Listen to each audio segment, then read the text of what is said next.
Fala pessoal, tudo bem? Professor Germano, Pastor Germano, nós estamos aqui para mais uma aula de história. Hoje nós vamos falar a respeito da Alta Idade Média. Pessoal, vamos falar sobre Alta Idade Média, mas é logo mais depois da nossa vinheta.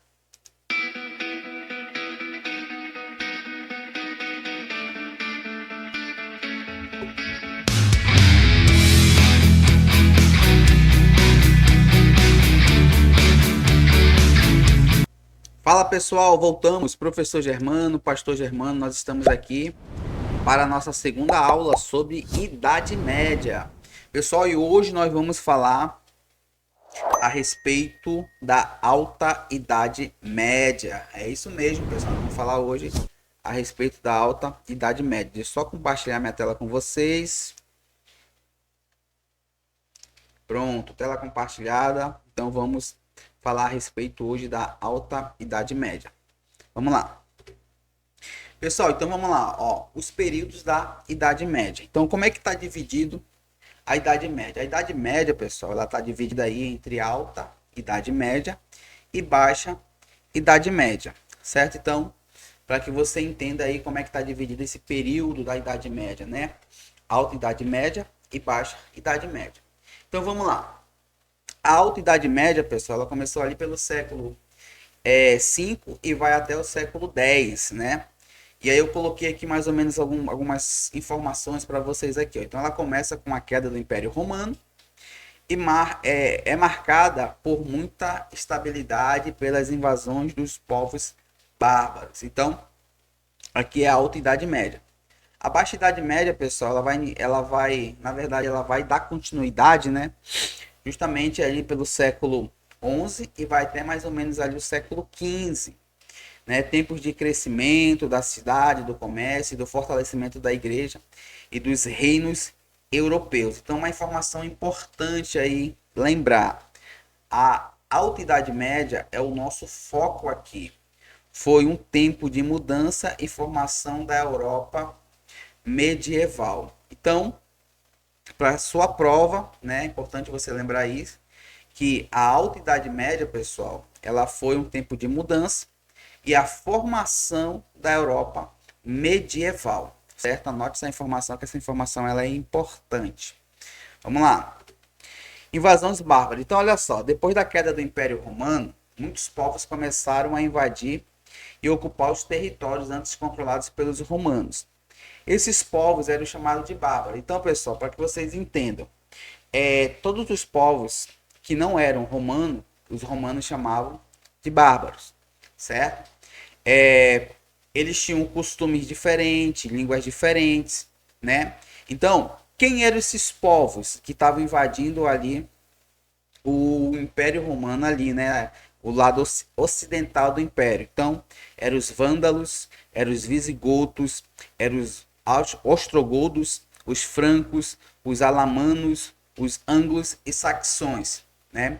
Então, olha aí, ó, esses povos, eles invadiram e se instalaram em várias partes da Europa, derrubando o controle romano e criando novos reinos. Então, depois que o Império Romano ele cai, pessoal, esses povos vão começar a invadir, certo? E aí vão invadir, vão estabelecer reinados, cidades, enfim, vão começar a ocupar essas áreas, né, que antes era do Império Romano.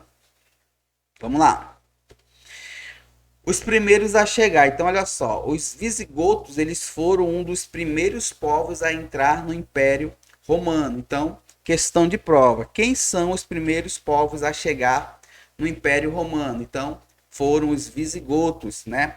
Então, ó, eles foram importantes porque eles derrotaram os romanos na Batalha de Adrianópolis.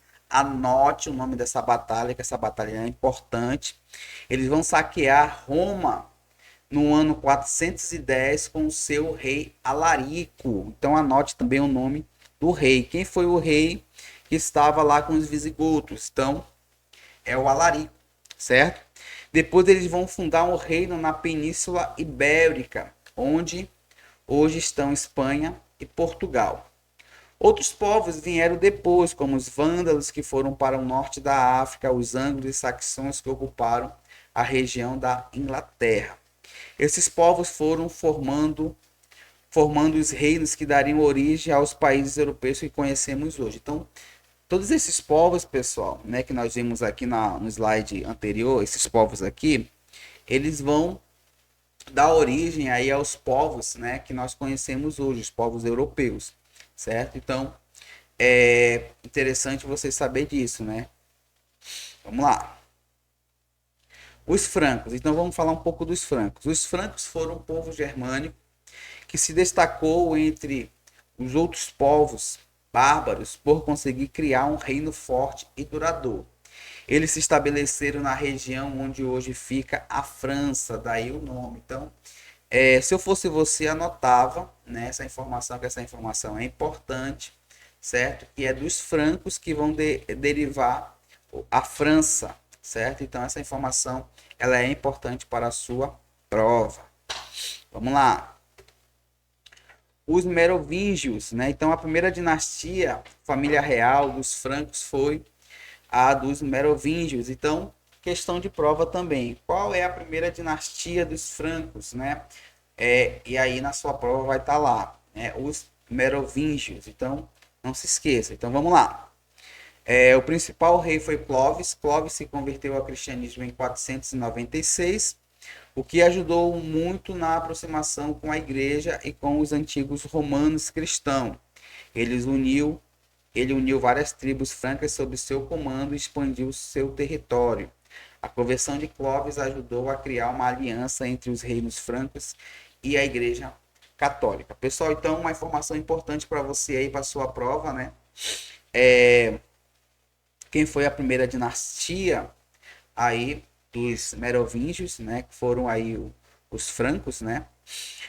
O que mais, pessoal? Uma questão aqui, uma possível questão que eu poderia cobrar é qual foi a data que Clovis se converteu, né, ao cristianismo. Lembrando, pessoal, que essa conversão deles, né, do povo, se dava conforme o rei, né? Se o rei se convertia ao cristianismo, então todo o povo tinha que ser cristão, certo? Então era dessa forma que acontecia aí o processo de evangelização deles, pessoal, certo? Porém, a gente percebe, né, professor Germano, vocês sabem, vocês conhecem, professor Germano, um pouco da história da igreja, vocês sabem que essa conversão aí foi uma conversão aí que não teve uma conversão de fato, né? Então o povo continuava na idolatria, continuava do paganismo, então só para fim de conhecimento de vocês mesmo. Vamos lá. Os carolíngios. Então depois dos merovingios veio a dinastia dos carolíngios, com líderes mais fortes e organizados. O primeiro grande nome foi Carlos Martelo, que venceu os muçulmanos na batalha de Tours em 732, impedindo que o Islã se expandisse pela Europa. Então anote essa informação. Essa informação ela vai constar na sua prova, né? Quem foi que venceu os muçulmanos na batalha de Tours em 732? Então foi Carlos Martelo. Ele impediu que o Islã expandisse pela Europa. Então seu filho Pepino Breve assumiu o poder e foi coroado rei com o apoio do Papa, em um ato que uniu política e religião.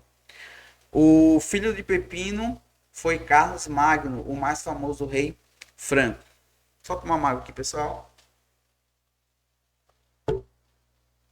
Carlos Magno, ele foi coroado imperador pelo Papa em 800, fundando aí um império carolíngio. Ele organizou o governo, incentivou a educação e espalhou o cristianismo. Carlos Magno é considerado o pai da Europa por ter unido grande parte do continente em um só império. Então, na sua prova vai estar essa informação aí, quem é considerado o pai da Europa. Então, você vai acertar porque você está assistindo a aula do professor Germano. Foi Carlos Magno. Vamos lá. Pessoal, depois que Carlos Magno ele morre, né, o que vai acontecer? O território, né, o império do Carlos Magno, ele vai ser dividido aí entre os seus netos, certo? Essa divisão, ela foi instituída, foi composta aí, foi chamado na história de o Tratado de Verdun, né? Quando que aconteceu esse tratado? Em 843. Esse Tratado de Verdun, ele dividiu o império em três partes. França Ocidental, França Oriental e França Central. A ocidental deu origem à França, a oriental deu origem à Alemanha e a central ela acabou sendo dividida depois novamente, né? Nós vamos ver isso daí com melhor no decorrer das aulas. Esse tratado marcou o fim da unidade do Império Carolíngio e o início da formação de países europeus. Então, questão de prova, pessoal, com certeza. Olha só, qual é o tratado que marca o fim da unidade do Império Carolíngio e o início da formação de países europeus? Tratado de Verdun, em 843. Vamos lá. Então, vamos ver aqui, ó. Pessoal, toda essa área aqui, ó, pertencia a Carlos Magno, certo? Então, toda essa área aqui, ó, pertencia a Carlos Magno. Depois que ele morre, né, nós vimos aí que foi dividido entre os seus netos. Então, essa parte aqui em roxa ficou com Luís o Germânico, né? O meio ficou com Lotário e essa parte verde aqui, ó, ficou com Carlos o Calvo, certo? Então, esses são o nome dos filhos, dos netos de Carlos Magno. Então, anote aí o nome de cada neto dele, certo? Que ficou com cada área. Então, o Luís o Germânico, Lotário e Carlos o Calvo.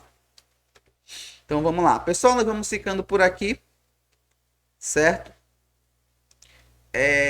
Como eu falei, essa aula ela foi dividida em 4 blocos. Nós estamos no bloco 2, certo? Na próxima aula nós vamos falar